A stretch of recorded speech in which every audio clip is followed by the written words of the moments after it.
Hello everyone, in this video I'm going to explain how our mechanical humanoid robot called RV01 was made. RV01 is a highly detailed mechanical humanoid robot. It includes nearly 3.6 million polygons and 28 sets of 4K PBR texture, and of course these textures support real-time workflow and most importantly an advanced mechanical rigging system.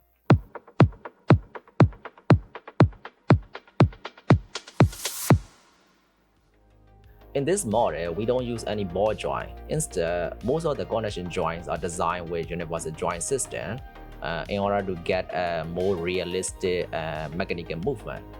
Because of this high levels of rigging, polygon counts, and texture size, this model is mainly designed for VFX and commercial projects. It is not recommended for game projects with strict optimization requirement, of course, but it can still run inside real-time game engine such as Unreal Engine 5. Okay, before we start looking into the project file, I want to mention that RV01 was mainly created in Autodesk Maya because Maya is the main software used for this project. Like the modeling, the rigging, and animation setup are all done inside Maya. But we can still export the model and animation to other 3D software or game engine. But for the best workflow, I recommend using Maya to edit and control the rigging and animation. Alright, let's start and take a closer look at our RV01 project. If we extract the compressed file, we will see this texture package, FVA file, Maya projects, Unreal Engine projects, and of course Blender project as an example here. The textures and FVA file are not that important if we are using Maya, because we already have everything set up inside Maya. But if we want to render this model in other software like Blender, Cinema 4D, or Unreal Engine, we will need these FVAs and texture to rebuild the model inside them and import the Maya animation later. For now, let's take a look at the Maya project first.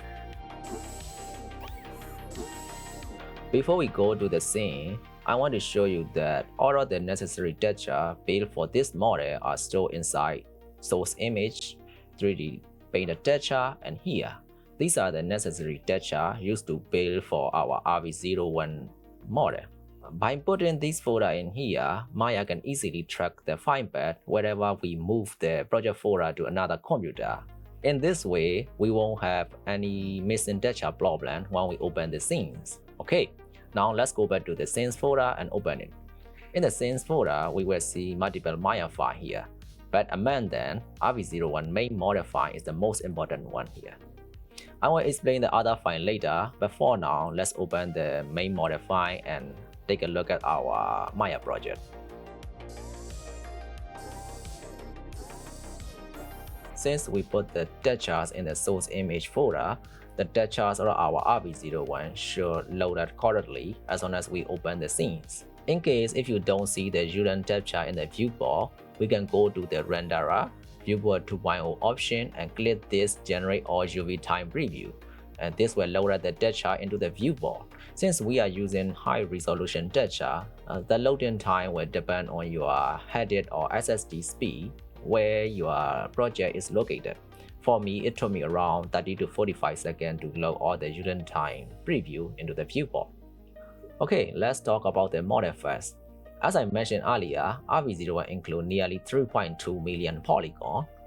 If we look at closely, we can see how much detail we put in this model. Among them, spine is the most complicated and heaviest one here. Most of the connection joints are designed with universal joint system in order to get a realistic mechanical movement like this. Not only on the hand, but if we look at the neck area, we can also see the connection joints are designed with the same universal joint system. Of course, because of this heavy setup, we also built a Proxy version to make the workflow smoother, especially for the animation process. Okay, let's go to the outline now and see how our geometry are organized. When we open the project file, we will see these three main groups. Main control group is used for rigging. I will explain it later. The main model group is where we store all of our model geometry in here. When we open it, we can see the Proxy version geometry and the main version geometry in here. Okay, when we open each group, we will see that all of the geometry mesh are cleanly organized here. There are no joints, constraints, or locator or other rigging element inside this group. This is a very clean geometry group. This group will be very important when we export the model and animation to other 3D software like Blender and game engine like Unreal Engine. And this red folder is for our robot eyelid. I will explain this later when we separate the robot eyelid into a different folder.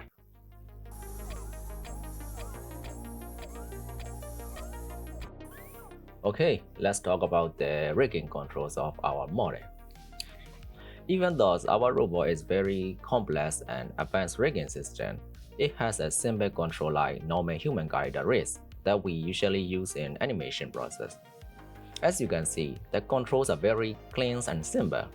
Animator can easily animate the robot using this control without worrying about breaking the mechanical movement, like this. Every mechanical part like this piston, chain, pinions, and of course universal joint will move accurately and automatically, like this.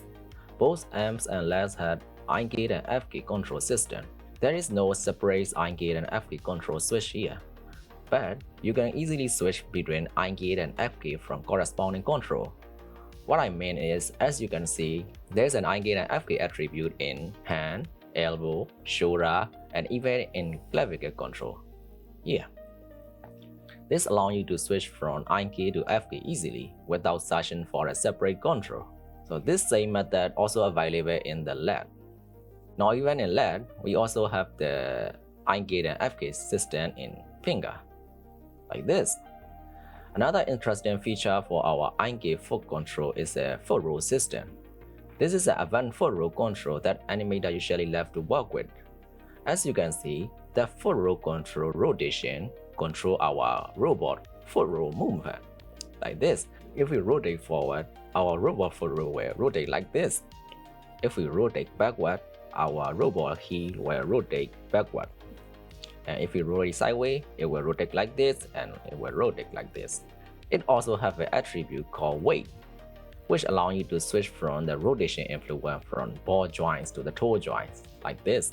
It is very easy to use for animators. That's why animators are usually love to work with this type of advanced foot roll control. If you don't want to use this feature, we can turn off the control and switch to manual control mode, like a simple FK control. The neck and head controls also have a features that allow you to choose whether our robot have followed the neck rotation or not. In the FKM control, there is also an attribute called lock. This lock attribute is used to lock the shoulder rotation from clavicle control rotation, whether it want to follow the clavicle rotation or not, like this. The eyelid control can move like this. It is simple, and that's way we can achieve some emotion for our robot model, like maybe it is angry or sad or some kind of sleepy emotion like this. Our head control also include an aiming control, which allow our robot head to look at the control position like this. Also, I create a display group for our control, so you can turn on and off from the display layer, but I usually turn on and off with shortcut from the keyboard, like Alt 2, where I order the curve. Alright, this is it. These are the main rigging features for our RV01 model. And let's move on to the extra control features.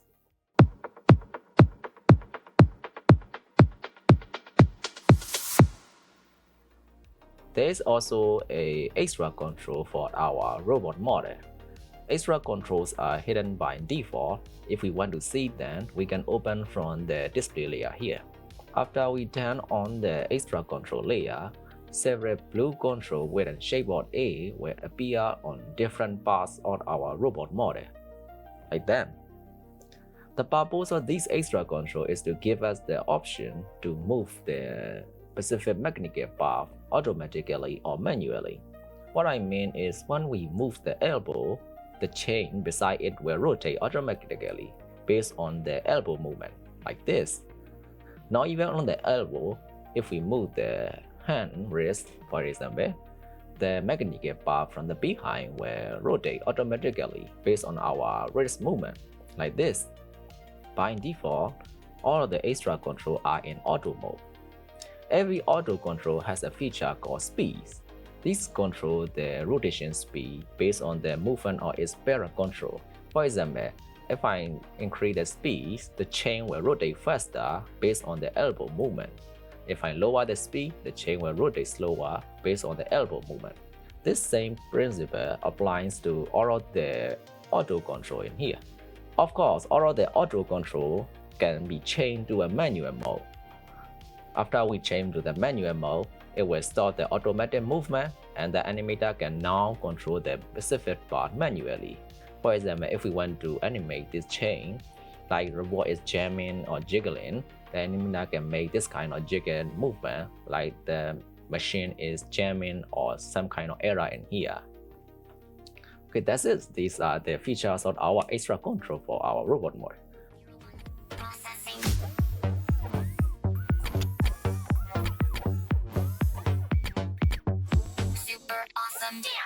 So, the final features of rigging control is our color adjustment controls here. This color adjustment control allows us to customize the robot colors, brightness, saturation, brightness, and even reduce the depth effect of our robot model. We can also change the robot's eyes colors, brightness, saturation too. But this color adjustment system is directly connected with our PBR detachers. That's why this feature will only work inside Maya and Arnold renderer. However, we also provide the necessary maps in the detached folder in case if we want to recreate the same color adjustment method in other 3D software like Blender or Cinema 4D or game engine like Unreal or Unity. We also provide a small video on how to use these maps and achieve this kind of color adjustment method in other 3D package. Right. Okay, let's move on to the exporting process. After we animate our robot model, which is this running circuit as an example here, we may want to export this animation to other software or game engine using FEA file. To do that, we need to bake this animation to our export joints first. We can see all the export joints in display layer here. These export joints are connected to the entire robot model. So we need to select all of the joints and bake the animation onto them. To select all the joints easily, I create a selection set, so you don't need to select them manually in the viewport or outliner here. After selecting the selection set, you will see that all 878 joints are already selected here. Now, all you need to do is bake the animation onto them. I usually bake the translation and rotation values from the channel box. You can bake the scale value if you want, but it is not necessary because we can scale from our root joint here. After the baking process is finished, we can start removing unnecessary rigging controls and constraint grooves to get a clean FEA file. For the clean FEA export, we only need the geometry mesh and export joints. So we can delete the control groove, extra control grooves, and do not touch grooves that are used for rigging system.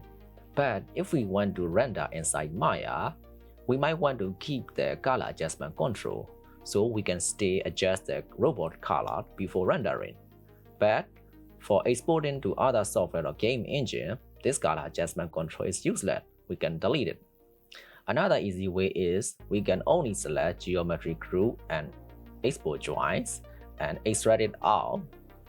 Now we can delete the remaining project groove. In that way, we get the clean FEA file with geometry mesh and export joint.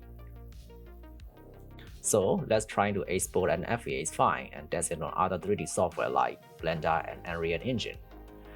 Normally, the standard workflow is to export the model and animation as a separate FEA file.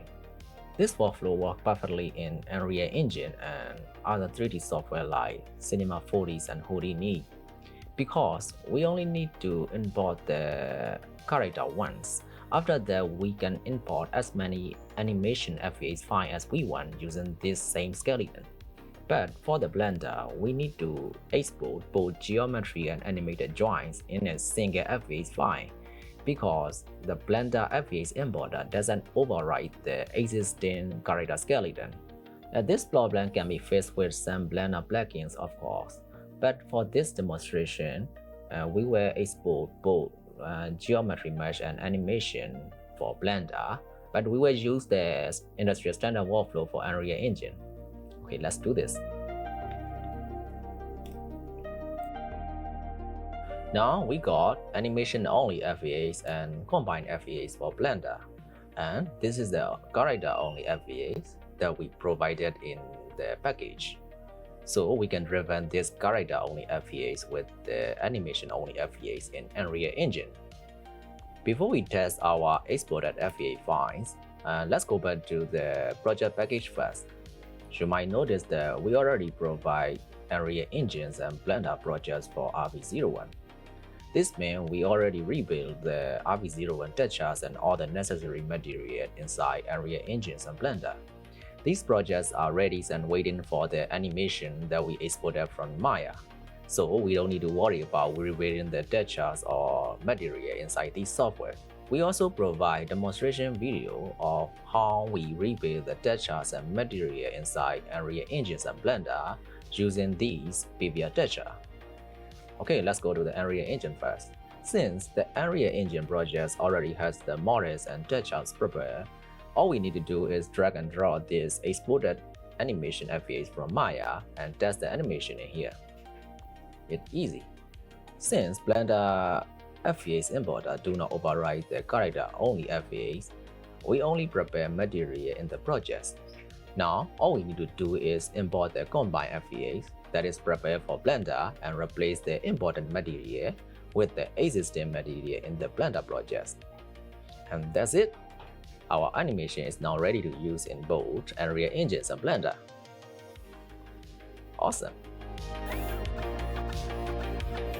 And that's it, everybody. This is how our mechanical humanoid robot called RV01 was created. And as a bonus, we also provide short tutorial videos like motion capture retargeting with custom control, rebuilding color customizable material in Unreal Engine, how to properly export and render the eyelids, and finally, Proxy workflow for smooth animating process. And this video will make your workflow even easier. And thank you for watching, and I hope you enjoy working with RV01. And see you in the next video. Bye bye.